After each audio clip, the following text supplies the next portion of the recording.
It all started with a message. I couldn't even focus on the words at first, just the cold, clinical screen of my phone in the sterile hospital room. I had just woken up, my body aching from a heart that almost gave out on me. I wasn't even sure if I was still alive. Then there it was, a single message from Dana, the one person who was supposed to be by my side. I deserve this after everything I've done for you. I stared at the screen for a moment, trying to make sense of it. My fingers were weak, still numb from the tubes they had shoved into me, trying to keep me alive. I could feel my pulse, still unsteady, and I wondered if I even had the strength to care anymore. I didn't respond right away. Instead, I simply hit the thumbs up emoji. The kind of response that felt empty, but it was all I could muster. I should have felt something more, maybe rage, maybe sorrow. But instead, there was just this profound exhaustion, a weariness that seeped deep into my bones. It wasn't the kind of tired that sleep could fix. It was the kind of tired you get after years of giving everything to someone who didn't even care enough to notice. That thought hit me hard, and yet it didn't feel like much of a revelation. I had known it for a while, just too afraid to face it. I had spent 22 years behind the wheel of a semi, always away, always out there on the road, working as hard as I could to give Dana everything she wanted.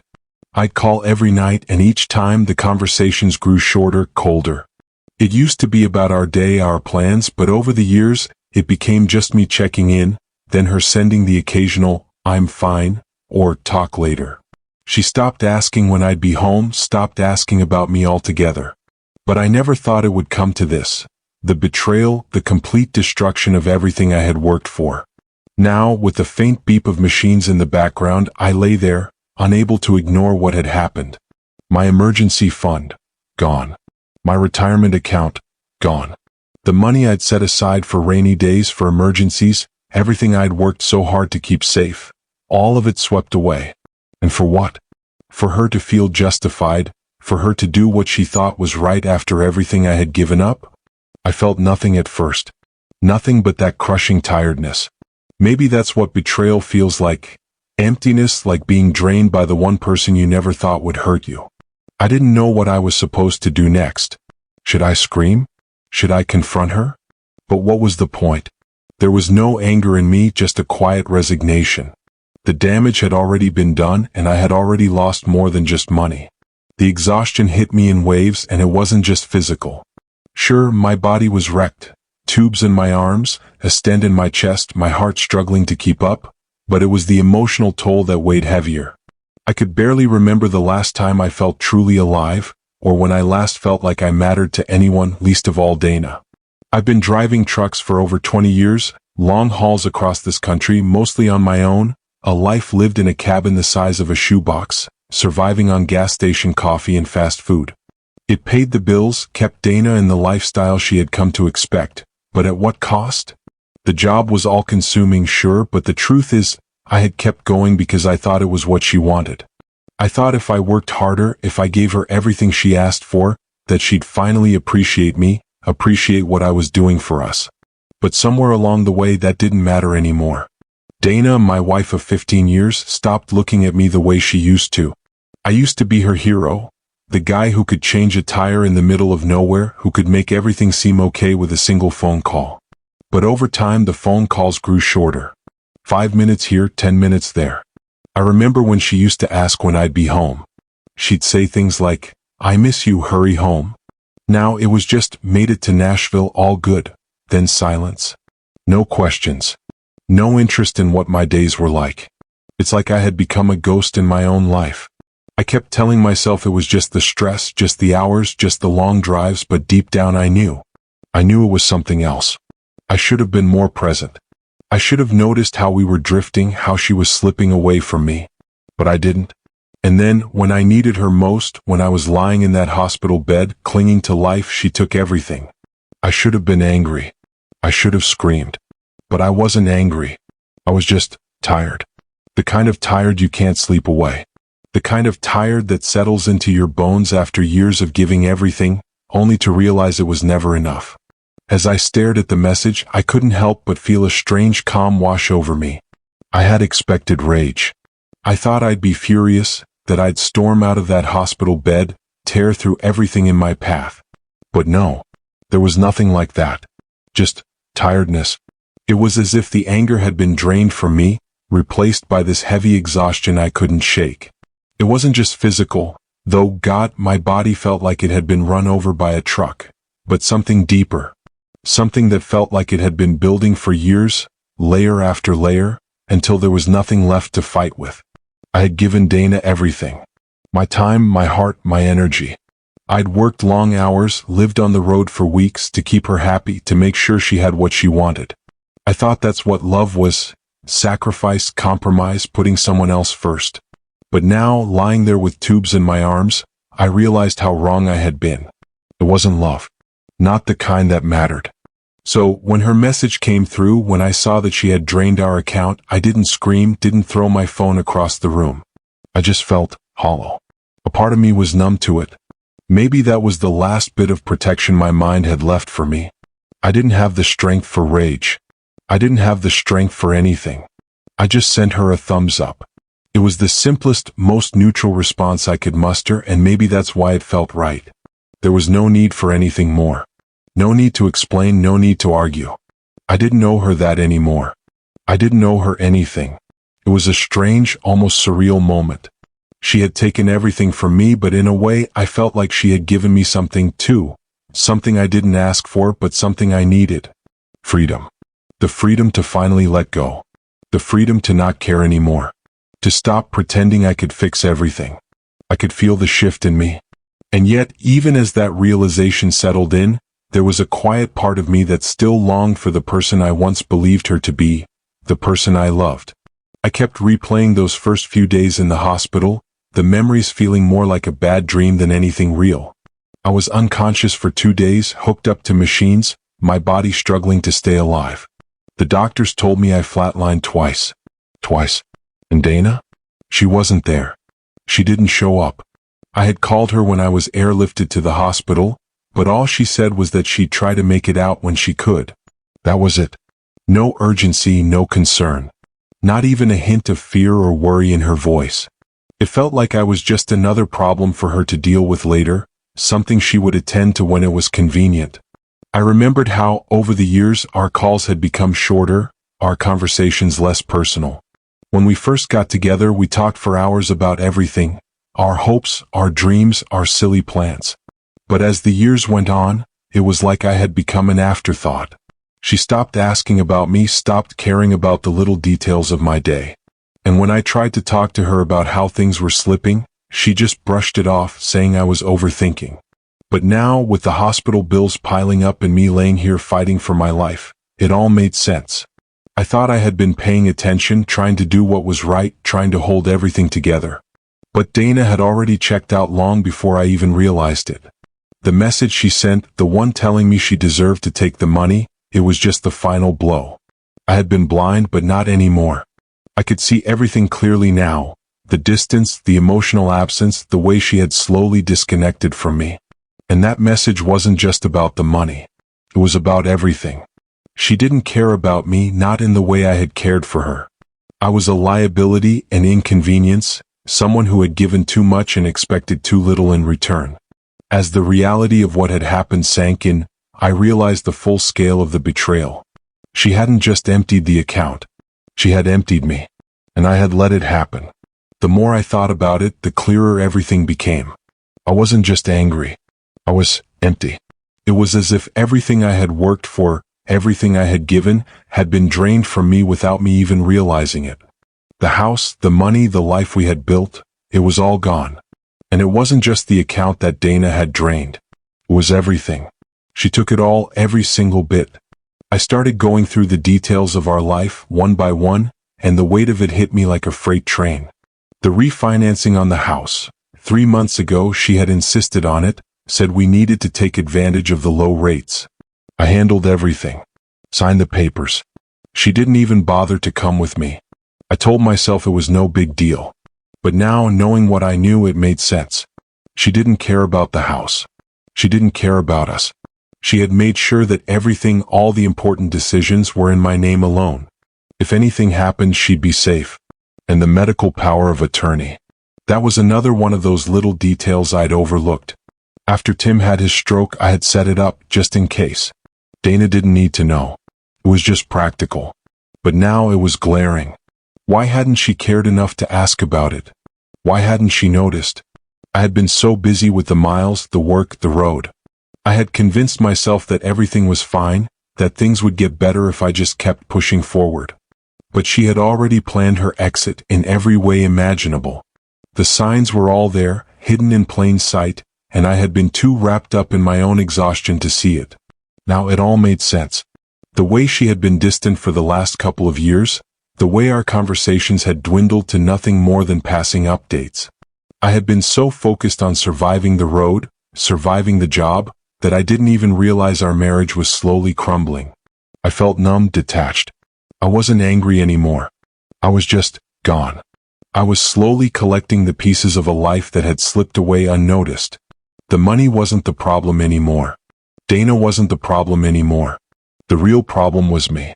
I had let it happen. I had let her take everything, including my ability to see it coming. I called Jeff the night after I saw the message. He hadn't heard from me in weeks, not since I left for my last haul. I don't think we had spoken more than a handful of times in the past year, not out of any bad blood, but because our lives had just drifted apart. He was busy with his own stuff and I was lost in the rhythm of the road. But this time I needed him. "Hey Jeff, I need a favor." My voice was flat, no urgency in it, but he could hear something behind the words. Something was wrong. "What's going on, man?" he asked, and I could hear the concern in his voice. He always had that way about him, like he could sense when something was off. "I need a place to crash for a few days," I said. "And I need you not to tell Dana." There it was. The first step in my separation from her, even if she didn't know it yet. There was a long pause on the other end of the line. "What's going on?" he asked again. "Is everything okay?" "She doesn't know I'm alive," I said, my voice sounding almost mechanical. It felt like a lie, but it wasn't. In some twisted way, it felt like the truth. Jeff didn't question me.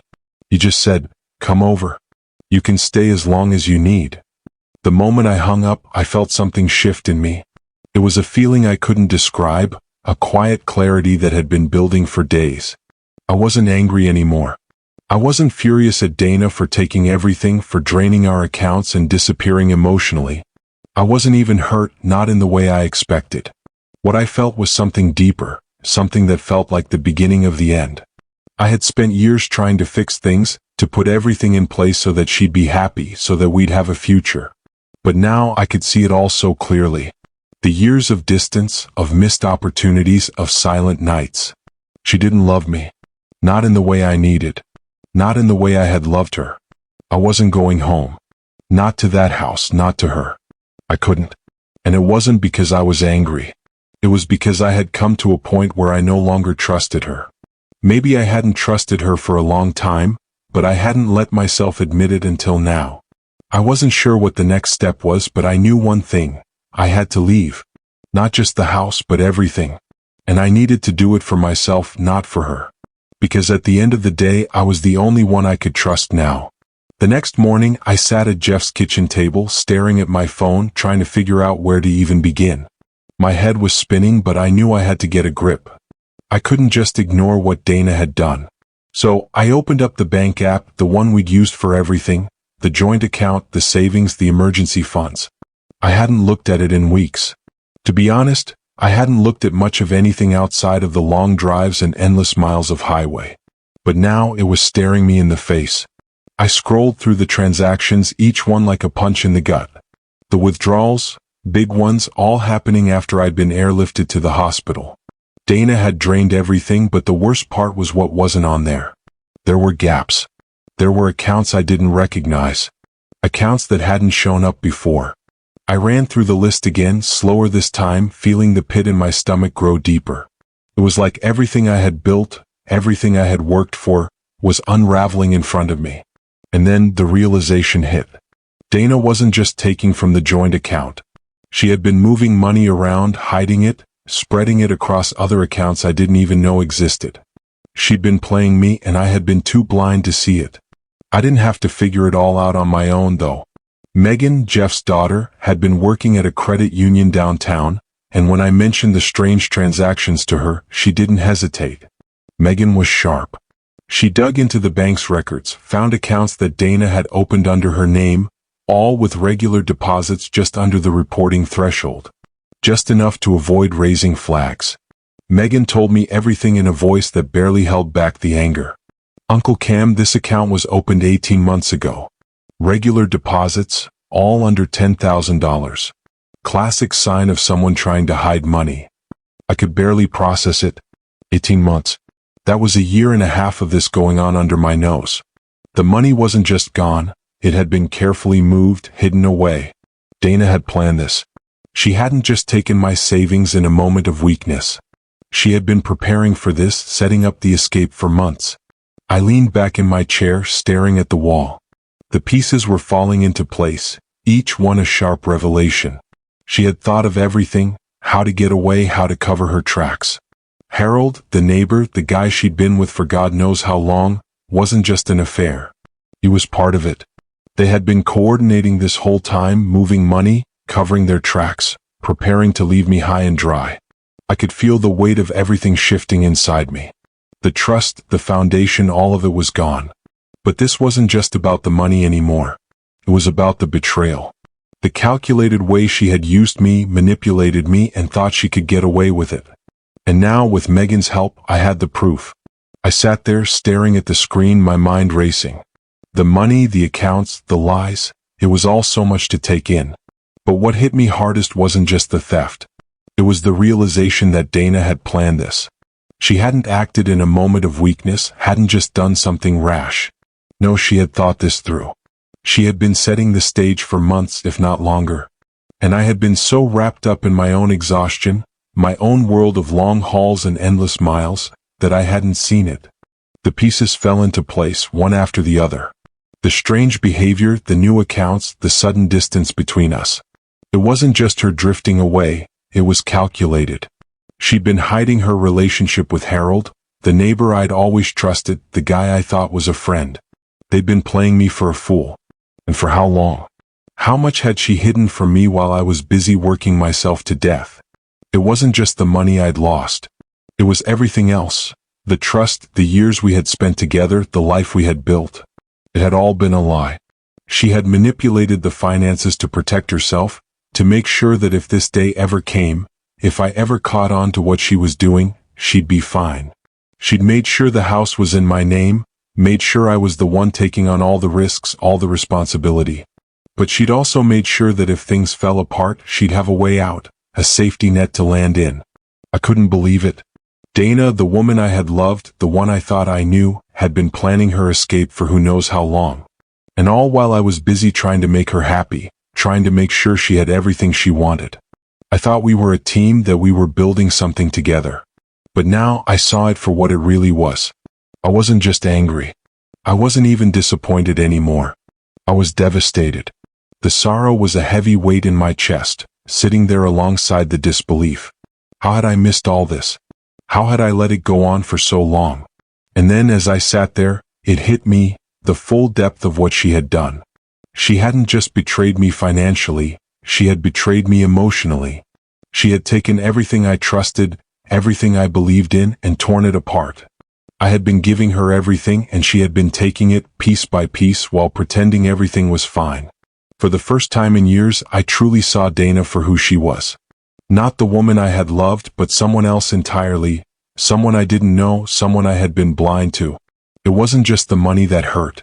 It was the realization that I had been living in a fantasy, thinking everything was okay when in fact she had been planning this all along. The trust was gone.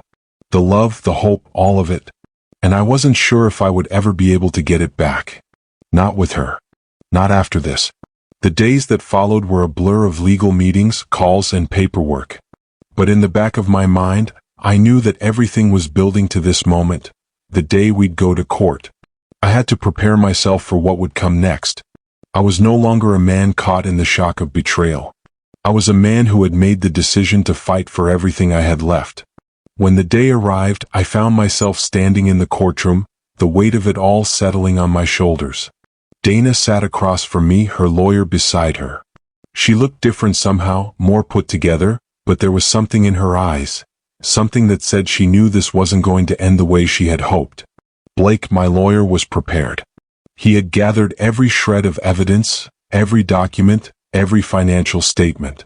But there was one piece that stood out above the rest. One piece that would expose the truth in a way nothing else could. Blake played the video. It was short, just 30 seconds, but it was enough to do the damage.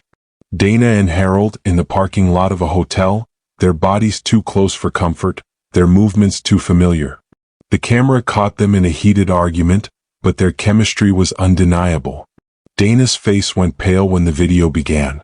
She looked down at her lap, her hands trembling as the footage rolled on. There was no denying it now.